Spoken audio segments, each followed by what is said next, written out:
Dia pernah nyantren cuma mungkin tergoda sama lingkungan yang Masya Allah nih ujian gitu ya. Satu waktu masuk bulan Ramadan, temennya ngajak nyolong. Nyolong yuk, orang tidur nih siang. Yuk, mumpung orang tidur kita nyolong. Ini karena maling pernah nyantren, ntar dah nunggu buka. Begitu. Dia pending dosa nunggu buka, bukan tidak. Padahal dia puasa loh. Mau berbuat dosa mending dosa. Ada yang mau nyolong sendal, ntar nunggu ajan beres. Gitu. Dia tahu hukum bukan tidak. Cuma dia tidak bisa mengkolaborasikannya. Hatinya menentang. Hakikat orang Islam seperti itu loh. Karena jujur, kalau sampai ibadah tidak membuat si pelakunya mulia, ada yang salah. Ini orang mengatakan la ilaha illallah, bukan tidak. Ini orang sholat, bukan tidak. Habis sholat dia bikin dosa. Sehingga Rasul tidak menghantam dengan dalil lagi. Beliau mengatakan dengan perasaan. Bagaimana menurutmu kalau kakek nenekmu berzina? Iya malu dong sebagai cucu. Bagaimana bapak ibumu kalau berzina menurut kamu? Malu sebagai anak. Anak cucumu pun bakal malu kalau kau berzina. Dahsyat ya bahasa Rasul. Yang terkadang dalilnya itu betul-betul mengena hati manusia. Karena hukum asal manusia tahu tercipta untuk beribadah. Hatinya lembut. Digiring orang untuk kenal la ilaha illallah.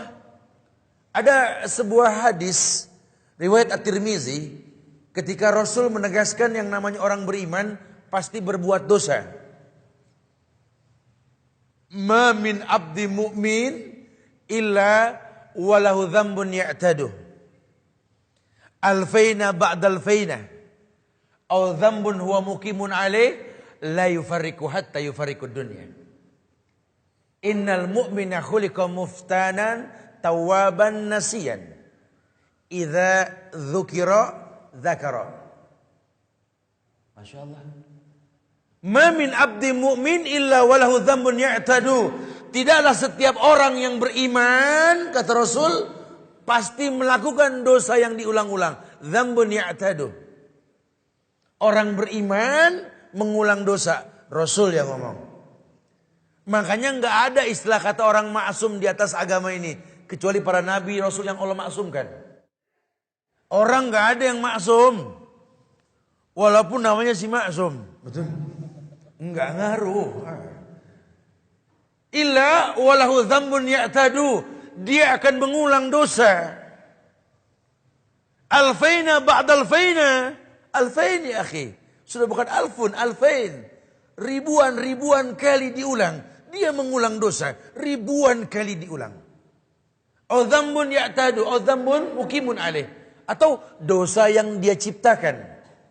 Ini penginspirasi dosa ini. Dzambun huwa muqimun alaih. La yufarriqu hatta yufarriqud dunya. Yang dia tidak tinggalkan dosa tersebut sampai kematian mendatangi dia. Innal mu'mina khuliqa muftanan tawwaban nasiyan. Karena orang beriman itu terlahir dengan ujian. Muftanan, terfitnah, ujian. Tawwaban, baik yang enggak kuat cuma dia bertobat. Nasiyan, habis tobat dia lupa lagi, manusia. Jadi memang dalam hidup ini kita harus punya stok maklum yang banyak dah. Ya baik sesama muslim atau mungkin sebagai warga negara. Jangan suka gampang menjadi hakim buat agama orang lain. Islam ini agama yang jelas hujahnya. Quran telah sempurna, hadis pun telah sempurna. Buat kita, kata Imam Syafi'i ini, tuntutlah ilmu sampai kau masuk ke liang lahat. Tidak ada kata selesai dalam menuntut ilmu. Makanya bahasa Nabi tegas. Beliau katakan kepada anak muda tersebut, coba dah, Bagaimana kakek nenekmu kalau berzina malu sebagai anak, bagaimana anak cucumu kalau berzina ya malu sebagai orang tua nantinya. Sama, dipakai perasaan. Nah, ihsan di sini arahan untuk kita berbuat baik kepada kedua orang tua, dia tahu atau dia tidak tahu. Karena kita bawa nasab. Iya. Kita berbuat dosa di balik dinding, orang tua tidak ada yang tahu. Terhalang dinding pandangan mereka, betul? Kita berbisik untuk sebuah maksiat di jarak yang agak jauhan dikit, telinganya pun terhalang jarak. Jarak sekian meter ketika tangan dibentangkan tidak mungkin menyentuh. Kita berbuat yang enggak-enggak pun dia tidak bisa melarang kita. Tapi kata Allah, wabil walidaini ihsana. Kepada kedua orang tua berbuat ihsan dah. Kamu lihat, kamu nggak lihat. Pokoknya kalau memang betul-betul itu merupakan sebuah keburukan, hati-hati. Begitu pula kebaikan, jangan nunggu dia lihat. Imma yablughanna indakal kibara ahaduhuma aw kilahuma fala taqul lahum uff. Apalagi kalau sampai kedua orang tuanya itu, kedua orang tua kalian itu orang yang sudah renta. Salah satunya kilahuma atau kedua-duanya. Fala taqul lahum uff. Jangan berkata uff. Uff di situ diterjemahkan kayak orang ngambil napas. Subhan. Iya, Bu. Tolong belikan telur dong 2 kilo. Ya Allah, beli telur. Tuh uff tuh. Pegel. Aduh, tuh.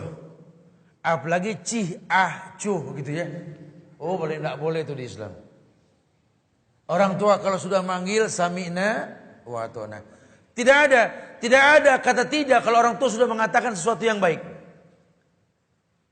Fala taqul lahum uff.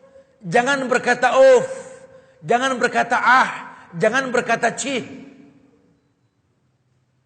Baik satu di antara mereka sudah renta ataupun keduanya. Wa qul lahum qawlan karima. Katakan kepada keduanya perkataan yang karim, sesuatu yang mulia. Makanya ayat selanjutnya mengatakan yakni wahfid lahuma janahadzulli minar rahmah wa qur rabbirhamhuma kama rabbayani shaghira. Wahfid lahuma janahadzulli minar rahmah. Merendahlah kamu di hadapan orang tuamu, bak piik burung merendah di hadapan induknya. Jadi jangan cuma gara-gara pendidikan kita yang agak tinggian dikit, titel yang agak panjang depan dan belakang nama kita, membuat kita menjadi orang yang sombong di hadapan orang tua kita. Jangan. Ima orang tua mutlak kandung, ima orang tua kita seagama. Ingat perkataan Muhammad bin Idris Asy-Syafi'i. Kalau beliau melihat orang yang lebih tua, beliau selalu berkata, betapa beruntungnya manusia ini ketimbang diriku. Karena dia lebih dahulu beribadah ketimbang aku, kata Imam Syafi'i. Kalau dia melihat yang lebih muda, lebih kecil, dia berkata, betapa beruntungnya anak kecil ini. Kenapa? Aku dibanding dia lebih mulia dia. Aku lebih dulu bermaksiat ketimbang dia. Kita mau nyontoh siapa? Kita orang Indonesia ini kan Syafi'iyah. Ada contoh-contoh yang terbaik bisa dilihat dalam kitab-kitab beliau. Arahan untuk jadi sebuah bentuk kemuliaan. Karena memang Islam yang mengatakan wabil walidaini ihsana, kepada kedua orang tua berbuat ihsan. Perbuatan baik yang terlihat maupun tidak. Dikaitkan sama iman. Karena kalau iman kan orang tidak perlu lihat urusan kita sama Allah, betul? Ketika Anda berbuat syirik, Allah sudah mengatakan, wa maliz zalimina min ansor. Tidak akan pernah ada penolong buat orang yang berbuat syirik. Ini urusan Anda dengan Allah kalau sudah begini. Karena nanti konsekuensinya dalam doa yang Anda panjatkan. Boleh jadi Tuhannya sama, kiblatnya sama, tempatnya sama, caranya sama, di waktu yang sama, hasilnya bisa berbeda. Betul. Kita orang yang yakin kalau yang namanya doa sapu jagat itu Rabbana atina fid dunya hasanah wa fil akhirati hasanah wa qina adzabannar. Ini nyaris setiap muslim hafal nih doa. Tapi kalau bicara ijabah itu doa ya wallahu alam dah. Ustaz, doain ana Ustaz. Ana minta tolong antum lah yang doain Ustaz. Ya kan boleh minta tolong sama orang yang masih hidup Ustaz, yang betul-betul memang mampu berdoa. Iya boleh, nggak apa-apa. Soalnya kalau anak sendiri dari dulu udah berdoa tapi begini-gini aja Ustaz, nggak berubah gitu ya. Kali kalau antum yang doain mah, emang antum minta doa apa sih? Kata si Ustaz. Ya tadi kebaikan dunia dan akhirat Ustaz, doain Ustaz. Ya udah, karena diminta doa Ustaz berdoa dong.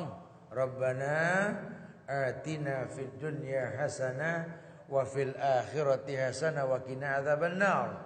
Itu doa belum habis dibaca yang minta nyeletuk, itu mah udah sering saya. Ya Rabbana atina mah duluan saya Tat, mentuan situ gitu ya. Ini orang merasa doa yang dia baca tidak manjur. Padahal dari zaman Rasul itu doa sudah baku, tertulis dalam Quran, betul? Ya udah kalau gitu doa buat anak yang soleh dah Tat. Aduh anak saya Masya Allah Tat ujian Tat. Aduh Masya Allah. Kayaknya di dunia cuma saya doang yang anaknya begini Tat. Ntar dulu Nabi Adam udah begitu anaknya dari dulu. Jangan suka pesimis. Malu sama tetangga Tat. Nabi Adam juga gak ngomong begitu sama bininya. Awak kita malu punya anak begini? Enggak. Doain Ustaz, ya udah didoain anak yang soleh. Rabbi habli minas solihin. Itu juga udah Tat. Dari dulu Tat, dari zaman anak masih pitik, sampai udah pada gede Tat. Rabbi habli minas solihin. Saya nggak bosen-bosen Tat. Rabbi habli minas solihin. Udah soleh Pak? Belum. Kayaknya doanya kepending nih orang gitu loh. Wallahu alam sebabnya apa? Dikritisi ternyata belum level ihsan. Dia baru level Islam. Nah kalau level Islam kan Islam hanya mengatakan kullu mauludin yuladu alal fitrah. Setiap bayi yang lahir ya Islam fitrah. Antum pungut anak orang kafir yang baru lahir, antum adopsi, udah gede nggak perlu baca syahadat, betul? Kenapa? Karena dia Muslim, orang Islam, masya Allah. Antum ambil anak orang bule dah, yang kita nggak tahu asal muasalnya tuh. Pokoknya ada anak bule lah di Bali gitu. Bayi lahir. Ditinggal di rumah sakit. Diambil tuh bayi digedein. Udah gak perlu baca syahadat. Betul. Kecuali kalau dia sudah balik. Masuk Islam wajib syahadat. Kalau bayi tidak. Kullu mauludin yuladu alal fitrah. Setiap bayi yang lahir dalam keadaan Islam. Cuma kan tidak semua orang Islam beriman. Tidak semua orang Islam beriman. Harusnya orang Islam itu beriman. Makanya kata ayat, ya ayyuhalladzina amanu taqullaha wa aminu birasulih. Hai orang yang beriman, bertakwalah pada Allah, beriman dengan Rasul bawa. Orang beriman suruh bertakwa. Ya ayyuhalladzina amanu isbiru, betul. Hai orang yang beriman, sabarlah kamu. Berarti ada orang yang beriman enggak sabar. Menandakan apa? Manusia. Manusia tempatnya salah. Walaupun dia beriman, tetap dia bisa emosi. Walaupun dia beriman, tetap merutinkan perbuatan salah. Karena tidak ada manusia yang maksum. Kalau seandainya manusia ini maksum, apalagi sampai yakin ada istilah manunggali kaulah gusti gitu loh. Menyatu diri seorang hamba kepada Tuhannya. Orang kalau makin alim, makin bagus, makin gak punya dosa dah. Gitu loh. Oh ya enggak ada istilah begitu. Saya masih ingat zaman saya masih di Darussalam Gontor itu. Saya kadang-kadang kalau ingat begitu bercanda sama teman-teman ketawa alumni itu ya. Ingat gak dulu zaman kita di sono? Ngantri mandi, betul? Sampai suka terlambat ke masjid. Kalau azan sudah berkumandang, kita baru mau masuk masjid, udah pasti distrap dah. Didiriin depan masjid. Dibarisin kita, dipukul kita pakai sejadah. Cuma gara-gara azan berbunyi kita belum nyampe ke masjid. Ya aturan main sekolah ya iyain aja dah. Dibarisin kita ya, nasib dipukul lagi dah. Begitu ya. Enggak lama Pak Kiai lewat. Samping kita naik tangga masjid, tuk tuk tuk tuk tuk. Saya bilang sama yang nangkap saya, itu nggak ditangkap. Oh itu mah lain gitu. Dari situ saya ngayal, ya Allah kapan saya jadi kiai, ya Allah enak kali begitu ya. Kayaknya maksum betul nih ya gitu ya. Padahal setelah kita tahu ya tidak ada kemaksuman dalam Islam kecuali milik para nabi dan rasul. Sama dengan kita, jangan sampai agama yang kita berada di atasnya membuat kita sombong, jangan. Islam ini agama yang menggiring si pelaku agama ini merunduk. Makin berisi makin merunduk. Antum buka-buka dah kitab hadis-hadis yang sahih. Terketemu banyak hadis tentang low profile-nya Rasulullah sallallahu alaihi wasallam. Di majlis Rasul, ketika beliau menyampaikan tausiah, ada datang orang Arab Badui bertanya, "Waina Muhammad? Waina Muhammad? Di mana Muhammad? Di mana Muhammad?" Di majlis Rasul nanya di mana Muhammad. Yang antum simpulkan apa? Saru ini berarti Nabi Muhammad, betul? Kalau kita kan bisa lihat, nah, oke yang di pojok, tuh gitu kan. Kalau zaman Rasul enggak kelihatan sudah. Masuk ketika beliau hijrah ke Madinah bersama Abu Bakar As-Siddiq. Jalan bersama Abu Bakar, orang enggak ada yang kenal Nabi Muhammad. Padahal Mus'ab bin Umair sudah menyampaikan siapa Muhammad sebelum beliau nyampe ke Madinah. Abu Bakar punya inisiatif, dia pentangkan sorbannya, dia payungi Rasul. Orang lihat, oh Nabi yang dipayungin. Bahasa-bahasa indah loh ini. Makanya ketika beliau mengatakan, "Lau kuntum muttakhidan min ahlil ardi khalilan, lattakhadtu Abu Bakrin khalilan, walakin sahibukum hadha khalilullah." Yuk kita pakai ini bahasa. Kalau boleh aku memilih kekasih, kata Rasul, di atas dunia ini, kan kupilih Abu Bakar sebagai kekasih. Makanya kalau sampai ada orang benci Abu Bakar aneh. Syiah, la'natullah ala Syiah ini. Masya Allah. Nggak main-main ini. Kok dibenci lawang Nabi mengatakan kalau boleh aku memilih kekasih, Abu Bakar kekasihku. Rasul tuh. Sepakat ulama nggak ada yang mendoifkan ini hadis.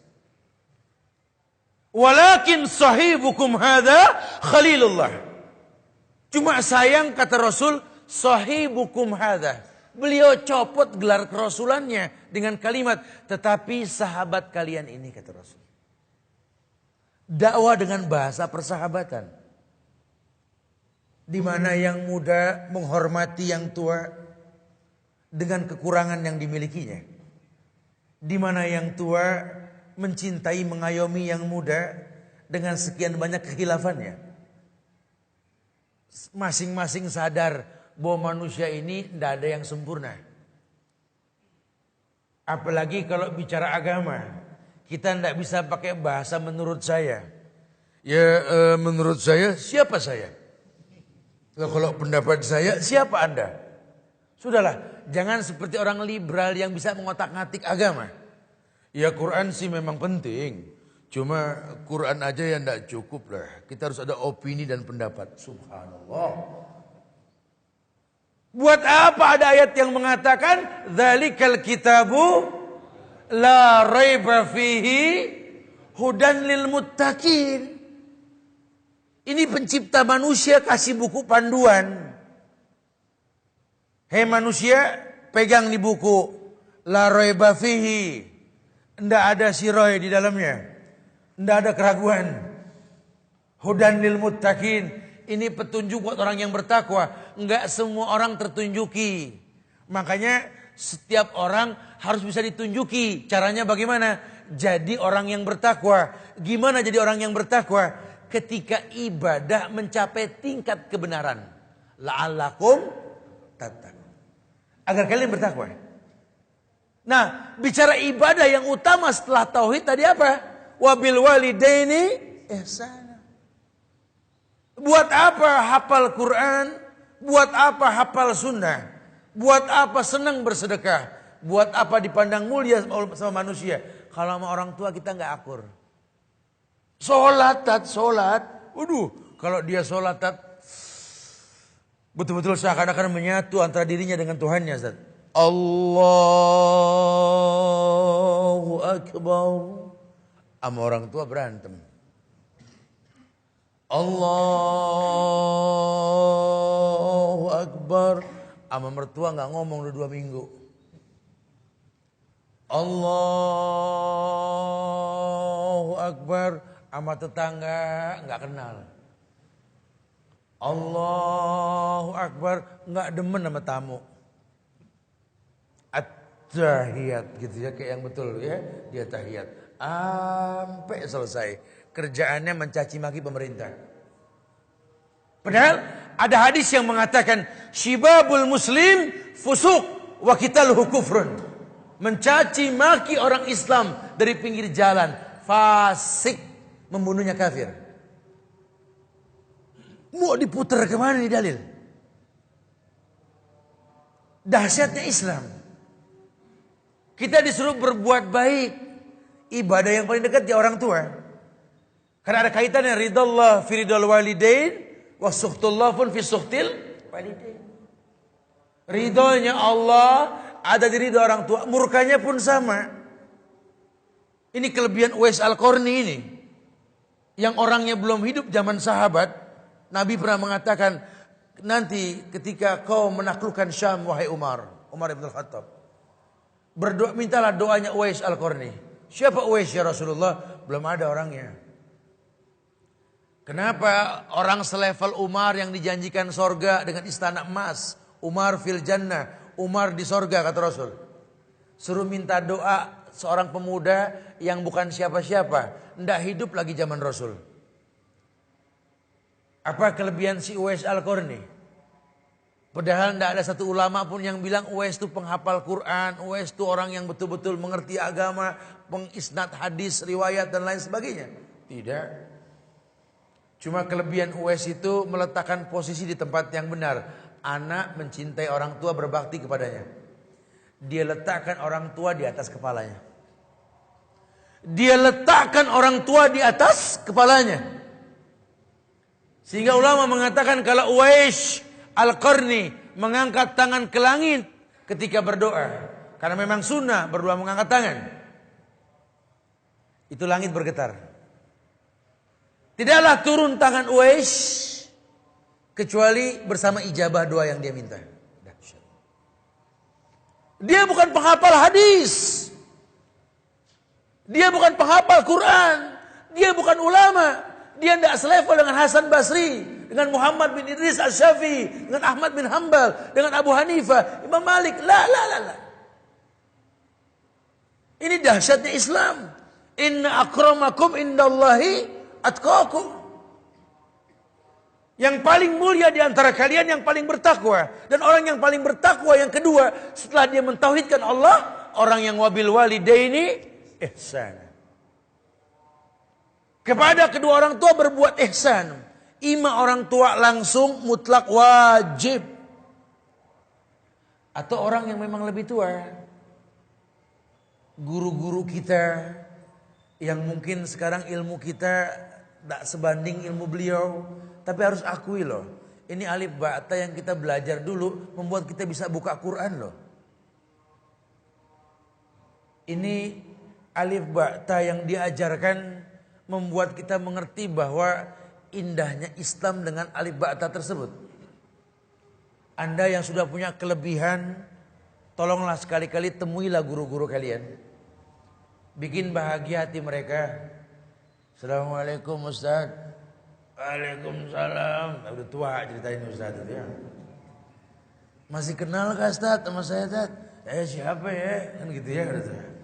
Ustaz lupa 20 tahun yang lalu Ustaz. Ya udah lama itu. Yang dulu ngumpetin sendal. Sini deh gitu ya. Ya Allah, apa kabar? Alhamdulillah Ustaz. Masya Allah. Betul-betul Alhamdulillah. Ya kebaikan Ustaz. Ini ilmu antum yang bikin anak begini Ustaz. Lalu bisa aja gitu ya. Masya Allah. Ya ada rezeki titipan Allah nih Ustaz. Kan Ustaz yang bilang semuanya titipan Allah dulu. Alhamdulillah.